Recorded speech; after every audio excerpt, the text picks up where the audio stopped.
So during UFC 326, we got some fight announcements. Ilia Topuria versus Justin Gaethje, Alex Pereira versus Ciryl Gane, Bo Nickal versus Kyle Dawkins. What is that? Oh, all right, let's continue here. Sean O'Malley versus Zahabi. A little iffy, but it's still a decent fight. Michael Chandler versus Rufy. Really? Still a banger fight. But still, really, Michael Chandler in 2026? That's kind of crazy. Diego Lopez versus Steve Garcia. I don't mind that one. That's actually a dope matchup. All these matchups, I know it's not the best pay-per-view when you think about it logically, but never mind, I take that back. If you think about it logically, they're all going to end in finishes. At least most of them, except for maybe Alex Pereira versus Ciryl Gane. Like, that's actually kind of crazy. I'm not going to lie to you. Like, this is actually a really dope card, and I enjoy it a lot. The only problem I have with some of the matchups is, like, Dawkins versus Bo Nickal. Like, all the people you could have gave Bo Nickal, you gave him Kyle Dawkins. Why Kyle Dawkins? I know you wanted to get a win and all, but I would give him like Shara Bullet, Marvin Vettori. Like, there's matchups there. Like, wouldn't you want to see a freaking America versus Russia right there? I don't even know if Shara Bullet's from Russia. I'm pretty sure he is, because he's from Dagestan, no? So yeah, technically he's from Russia, but like, even then, Dagestan versus American, who has better wrestling, even though Shara Bullet can't grapple to save his life. But you get what I'm trying to say here. There's build up there, and it's fun. Like, at least for that, there's some substance. Unlike Kyle Dawkins versus Bo Nickal, there's nothing to prove here. Like, if he beats Kyle Dawkins, it's a decent win, but it's nothing insane. Like, it kind of shows that like he's top 15 level, but it's nothing crazy. And Kyle Dawkins beat him. Who really cares? I don't really care if Kyle Dawkins beat him. Like, he's not a bad fighter and all, but there's no point of him beating Bo Nickal. There's no real hype to it, because like, oh, he just beat a dude that just grapples and that's it. Like, I know Bo talks a lot, but that's pretty much what he is. He's nothing insane. He doesn't really have hands. He's a big meaty hook merchant, and that's all he has. He did improve in his last fight, but if you're not beating Kyle Dawkins, it's kind of a rest for you when it comes to being a tough contender. But again, I would give him Shara Bullet, but it's an okay matchup. I wouldn't have this on this card, but I know Bo Nickal's like America first, whatever, and he's kind of a Trumpy, so I don't mind it. I don't mind the matchup. Bo Nickal versus Kyle Dawkins is a whatever matchup. That's the only matchup I'm kind of mad about. But Sean O'Malley versus Zahabi. All the people you could give Sean O'Malley to, like, I don't know who you could really give Sean O'Malley. Oh, Corey Sandhagen. Sandhagen is a way better matchup for freaking Sean O'Malley. Like, I understand you're kind of scared of O'Malley might get grappled by Sandhagen, but still, give him a test here. Like, Zahabi is not really anything. Like, he should school Zahabi, because Zahabi isn't really that crazy. He's losing to like an old Aldo, and then like going back and forth with Chito Vera, and so Zahabi isn't really the best here, but I think O'Malley will school him, and it's a fun matchup because O'Malley probably will either school him or finish him in the first 2 rounds. So I don't mind that one too much, because I think they want O'Malley to get a finish. Then he could call up Peter Yan, and that's a dope matchup there, and I wouldn't mind to see that fight.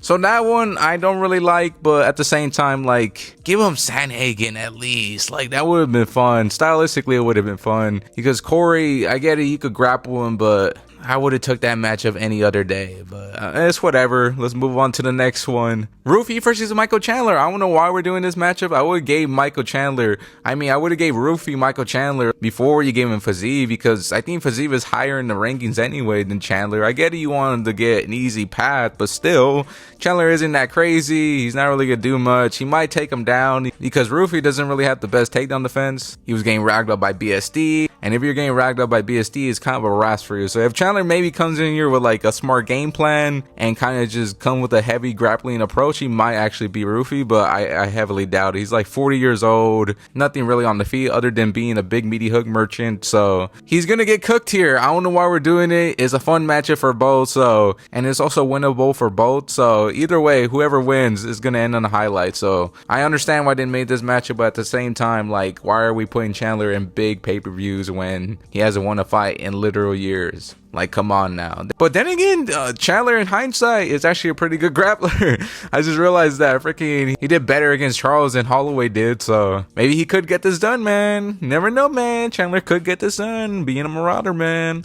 I wouldn't pick it, but there's a chance. There's always a chance for something, you know? Like, there's me, like, I don't know, I didn't have a comparison right away, but you get what I'm trying to say here. Like, Chandler could win, but I wouldn't pick it, so not a bad matchup, fun for the White House, so I accept that. Anyways, the next one, Diego Lopez versus Steve Garcia. This is actually a really banger matchup. I can't wait to see because Diego Lopez is such a fun fighter. And Steve Garcia, man, Steve Garcia is a crafty individual, man. He's actually a really good striker. He throws body kicks, leg kicks. I know that's just explaining a striker in general, but he just does everything on the feet. And I love that about Steve Garcia. But I think the grappling might be a big problem for him, though, because Lopez can shoot. And he also has power on the feet. And Steve Garcia, if you know, he has been rocked multiple times in his fights from people that are not that insane. So he might lose this fight and get KO'd, but I can't wait for this matchup. I thought this was going to be like an Apex event. It looks like such an Apex fight, doesn't it? Like Steve Garcia versus Lopez. Can you not see this in the Apex? But I don't mind it. I like the matchup here. It's perfect. It's going to end in the finish from either guy. So I love this. I can't wait for Diego Lopez to come back. After losing the Volk,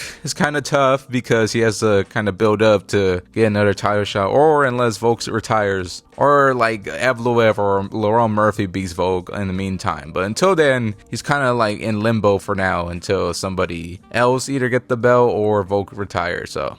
Or he goes up to lightweight. I think the lightweight move was kind of a good idea from Lopez, but I don't think the UFC would do that though, because featherweights is not really looking like the best division right now. So if they lose Lopez, it's just Gene Silva, Allen, Aljo, and yeah, that's pretty much it. I guess Laurent Murphy and Evloev and a Volk here and there. Like featherweight's got to step up a bit because they're kind of like in a limbo area where nothing's really going on. Like then again, we're getting some new contenders now. I'm thinking about it right now. We are getting some new guys. Never mind. I take that back. We're making a comeback. In a few years, we're gonna be top guys again. But yeah, Lopez versus Garcia, dope matchup, love it. And what's the next one after this? Alex Pereira versus Ciryl Gane. I'm not gonna lie to you, dude. This is actually a really dope matchup. We thought we were gonna get Alex Pereira versus John Jones, but John Jones is suffering from injuries from fighting for so long. He's having arthritis, if I'm not mistaken there. So we're not gonna see Jones ever again, I'm pretty sure. And I feel like Alex could KO him. I'm not gonna lie to you, but that's just a hot take there because I don't really believe it that much. I just rather believe in fairy tales, you know? So for now, Alex in my head will KO John Jones. Well, he could KO him right now. I don't know a prime Jones, but right now he probably could. But yeah, Alex Pereira is going to fight Ciryl Gane. I'm kind of worried for him a bit because Ciryl Gane's movement might give him issues, and also the size as well. I don't know. I might pick Ciryl Gane. I'm kind of tempted because every time I have a gut feeling somebody's going to win, I never go for it because I always get extremely wrong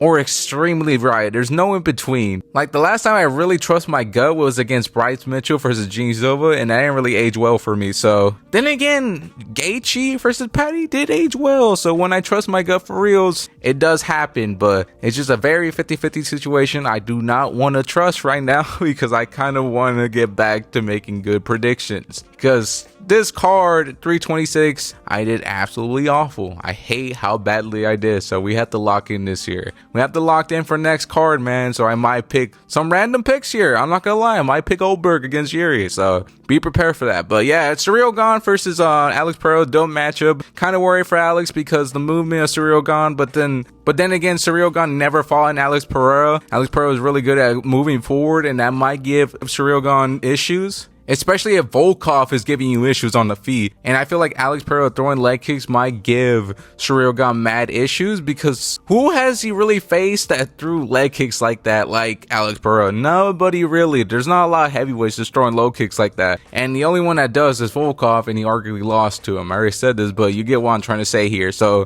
if Volkov is doing really well against you and arguably beating you, and I thought he did win the fight, I think Pereira should do the same, but I'm kind of 50-50 on the matchup for now because Ciryl Gane is kind of underrated and people do underrate him a lot. But for now, I'm going to go with Alex Pereira for now. But yeah, dope matchup, love it. I can't wait for either of them to fight Tom Aspinall to prove who is the heavyweight champion in the world. So anyways, moving on to the last fight, Ilia Topuria versus Justin Gaethje. This one I'm not too excited for, but I know it's going to be a banger because I know Ilia's going to win. But Gaethje could be crafty, man. He might give Ilia some issues. I can't even keep a straight face. I'm not gonna lie to you.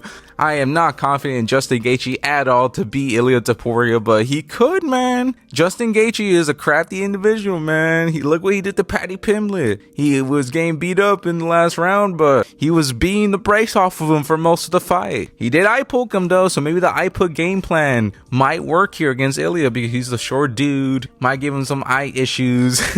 I just don't believe it. I don't know what Gaethje could really do. Really, he might give him a little bit more struggle than people give him credit for. Like, I think round 1 would be a little bit tricky, but again, I think Ilya's gonna catch him and put him out cold pretty much. Like, the only way Gaethje does well if he kind of fights technical in a way or tries a brawl and goes for like a heavy low kick game plan. I think that's the only way he would be Ilia Topuria. But even then, I wouldn't be that confident, or throw body kicks, head kicks. Try to be a little bit technical. Try to throw stuff out there to give Ilia Topuria some issues when it comes to like try to figure you out. So I think that's the best thing Gaethje could do. But I think Ilya's gonna put him out in the first 2 rounds. I don't think Gaethje could really do much to stop Ilia Topuria. Maybe try to grapple, but even then, I don't think your grappling is that good to like do much against Ilya. So especially if Charles can't get the grappling off against him, so it's kind of a rest for Gaethje. But it's going to be a fun fight. It's going to end the first round. So I love this card. I have no complaints, really. Maybe we should have gave Sandhagen against O'Malley,